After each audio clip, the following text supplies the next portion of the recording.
Salut à tous et à toutes, j'espère que vous allez bien. On se retrouve pour une nouvelle vidéo YouTube pour cette nouvelle saison 2023-2024. Souvenez-vous, il y a 6 mois sur les réseaux sociaux où je communique, finalement, je ferai pas de vidéo pour la saison 2022-2023. La dernière vidéo, elle date il y a 6 mois de Lance Paris. Parce que j'étais carrément concentré pour mon année de mention complémentaire. Pour la pâtisserie, c'était très important pour moi. Et d'ailleurs, que je l'ai obtenu il y a 15 jours. Voilà, que j'ai obtenu ce diplôme et qui sera très important pour moi pour être salarié pâtissier. Donc voilà, vous en saurez plus dans les prochains mois à venir. Donc voilà, donc j'ai décidé de faire mon retour sur YouTube pour cette saison 2023-2024. Donc voilà, je fais mon grand retour sur YouTube. Que cette vidéo, au programme, on va parler des matchs amicaux, Dunkerque et Amiens. On va parler quelques infos mercato que j'ai pu entendre sur Twitter. Et puis parler de mes nouveautés qu'il y aura sur cette chaîne et puis sur mon Instagram. Donc voilà. Je vais donner un peu mon avis des matchs amicaux contre Amiens, où on avait fait depuis partout. Voilà, j'étais au stade, bien évidemment. J'étais dans les deux derrière les buts, à première mi-temps où on était côté sud et derrière j'étais côté nord. Dès que j'ai pu voir sur ce match amicaux, Andy Diouf. Pour moi, Andy Diouf, il m'a beaucoup impressionné. Surtout, pour moi, c'est un joueur qui est plus de gabarit que Seko Fofana déjà. Il a plus de peps. Quand tu vois qu'il récupère la balle, tu sais que balle au pied, protection de balle. Enfin, il joue beaucoup avec son corps. Il joue avec son corps, il joue avec son physique. Et ça se voit beaucoup qu'il est beaucoup plus physique que Seko. Mais attention, c'est le même type de joueur. Mais Andy Diouf a beaucoup plus de physique et beaucoup plus de peps par rapport à Seko. Et j'ai hâte de voir en Liga et en Ligue des Champions qu'il va faire. Parce que là, qu'il a fait contre Amiens, c'était exceptionnel qu'il a fait. Il a impressionné beaucoup de supporters. Et moi, le premier que j'ai eu directement le coup de foudre sur lui. Donc j'ai hâte de voir Andy Diouf. Que j'ai bien aimé aussi, c'est Spearing. Spearing, surtout en première 25 minutes, Franquet a associé Diouf et Spearing. Mais les deux se sont régalés au milieu de terrain. Spearing a joué plus le rôle de Samed. Et je pense qu'il va y avoir une concurrence cette saison avec Samed et Spearing. Mais je pense que pour moi, Samed sera au-dessus. Il n'y a pas de doute pour moi. Mais Spearing, pour l'avoir recruté en fin de contrat gratuitement, pour moi, c'est un très beau coup que nos dirigeants ont pu faire. Souvenez-vous sur le premier but de Sotoka contre Dunkerque, où il envoie un magnifique transversal. C'est que a fait Toulouse, hein. Pareil, même type de joueur que Branco van den Boomen. D'ailleurs, avec Ajax Amsterdam, il a fait la même chose en match amicaux avec Kudus. Donc voilà, deux très grands joueurs talentueux, balle au pied, transversal. Spearing qui était l'un des meilleurs joueurs à l'heure actuelle, que j'ai pu voir une tactique sur les passes, sur la récupération de balles. Donc voilà, c'est pas pour rien que nos dirigeants l'ont recruté et que j'ai hâte de voir ça d'ailleurs. Un joueur que j'ai bien aimé aussi, c'est Nolan Bond, à gauche, le fils à Mamadou Niang. Et Bond, il a fait un match très intéressant en seconde mi-temps dans les deux dernières 25 minutes. Ou son couloir gauche avec David Pereira da Costa et Chichouba qui sont joués en triangle ensemble. Et tu sens qu'avec Chichouba, avec les jeunes, ils se connaissent, du coup, ils jouent tout le temps ensemble. Donc j'ai hâte de voir le petit Bond à venir. Parce que pour moi, j'ai bien aimé sur son couloir gauche. Et d'ailleurs, c'est lui qui a la passe décisive sur l'égalisation de Sotoka contre Amiens. Après, le petit Chichouba, pareil. Alors lui, Chichouba, il m'a beaucoup impressionné aussi. D'ailleurs, Tatiti contre Dunkerque, des pénaltys obtenus, arbitre sur penalty et une passe décisive sur Neil, sur corner. Mais Chichouba, vitesse, vers le pied, son jeu au corps, dos au but. Enfin, le mec il était partout sur le terrain.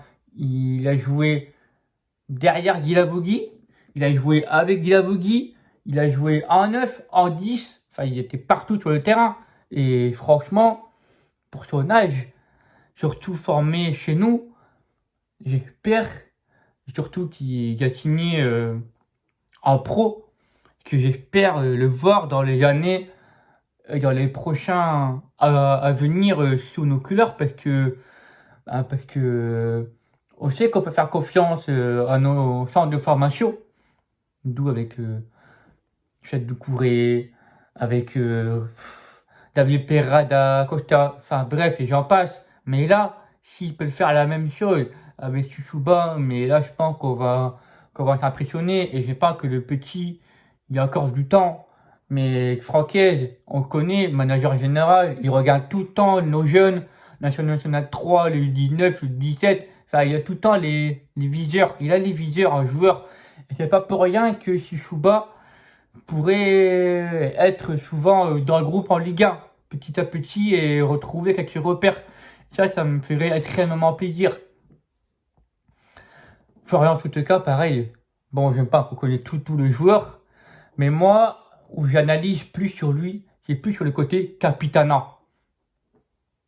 C'est tout, c'est que Fofana est parti à Nas, en Arabie Saoudite. Et là, maintenant c'est de savoir qui pourrait suppléer à Seko Fofana. Et pour moi, il y a que trois joueurs pour moi qui pourraient être capitaine, soit Florian Sotoka, soit Jonathan Grady, ou soit Brissamba. Et les trois là ont été capitaines sur ce match. En première 25 minutes, ça a été Brissamba. Deuxième 25 minutes, ça a été Jonathan Grady. Et les deux derniers 25 minutes, 50 minutes, ça a été Florian Sotoka. Florian Sotoka était aussi capitaine lors du match contre Dunkerque, tout le match. Pour moi, après pour vous, j'aimerais bien que vous débattiez dans les commentaires, pour vous, qui sera le nouveau capitaine pour cette saison 2023-2024. Et pour moi, là où c'était très intéressant, c'est Flo.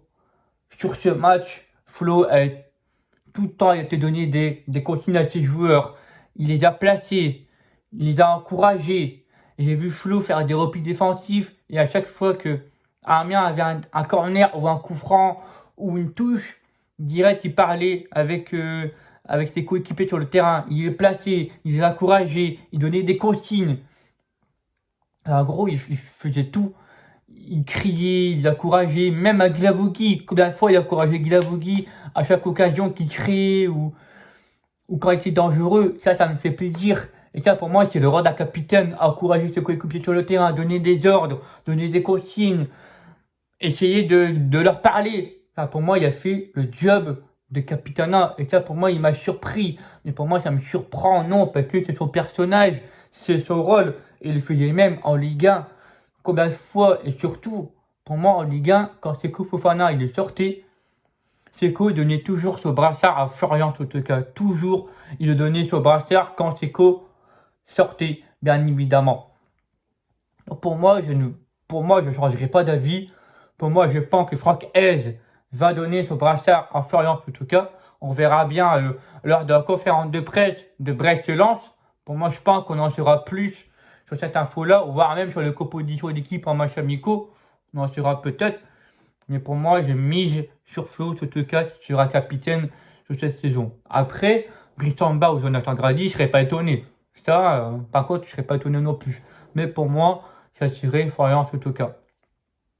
Flo, pareil, qui, encore une fois, buteur sur ce deuxième match amicaux contre Amiens, avec Sangrinta et puis surtout, malheureusement, ce week-end, cette semaine, où j'étais au parc Olin, et ils ont fait du vélo et Flo a été malheureusement blessé sur son vélo.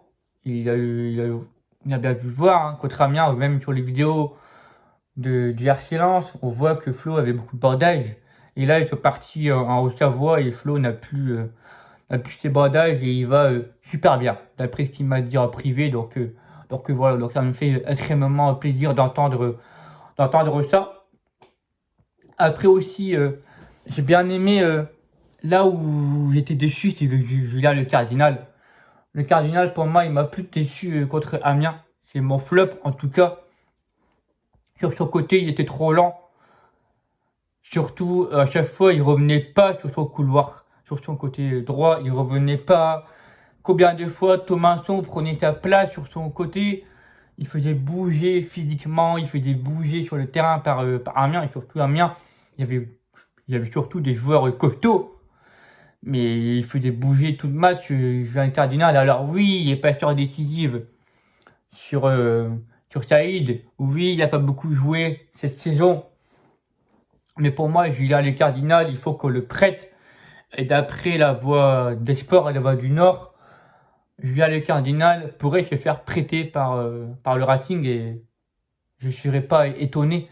Ça serait la même chose pour Poreba et Buxa d'ailleurs. Buxa qui a été prêté à Turquie et que la voix des sports et la voix du Nord l'avait même annoncé avec Poreba. Et là, on parle aussi de Onana qui malheureusement va partir en Turquie. Il va partir à Beşiktaş d'après les infos et la presse turque que j'ai vu sur Twitter. Il partirait pour un contrat de 4 ans et pour un montant de 5 millions d'euros, dont on l'a acheté à Bordeaux pour le même prix. On va le revendre pour approvisionner le même montant qu'on l'a acheté à Bordeaux, qui serait de 5 millions d'euros. Voilà pour quelques infos. Puis surtout aussi concernant les attaquants, pour supplier le remplaçant de Openda, à l'heure actuelle, je me dis, mais qu'est-ce que c'est calme. C'est trop calme en fait.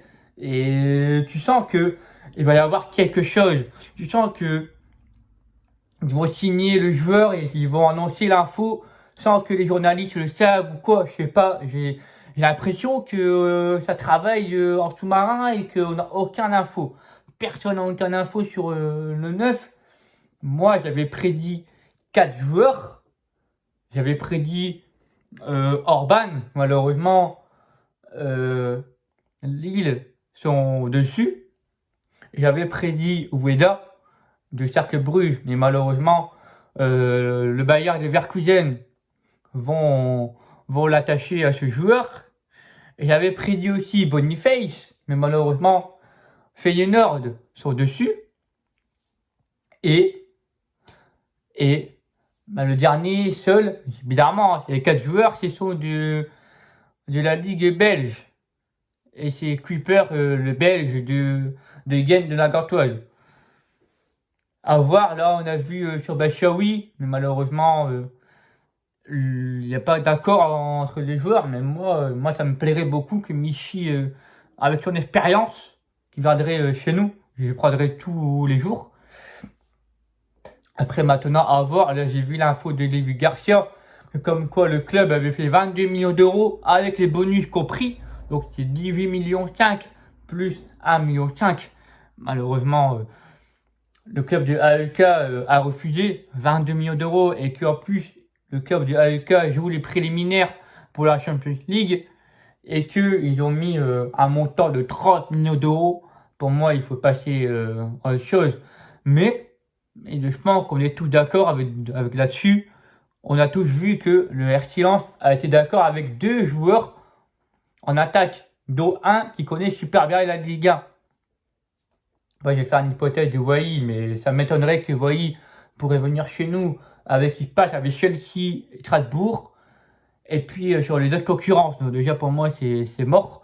Donc on va voir qui va suppléer à Openda. Parce que là, il faut pas oublier qu'à l'heure actuelle, nos dirigeants, nos staff, joueurs sont tous en stage à Haute-Savoie, à Divonne-les-Bains, qui seront de retour lundi à la Gaillette.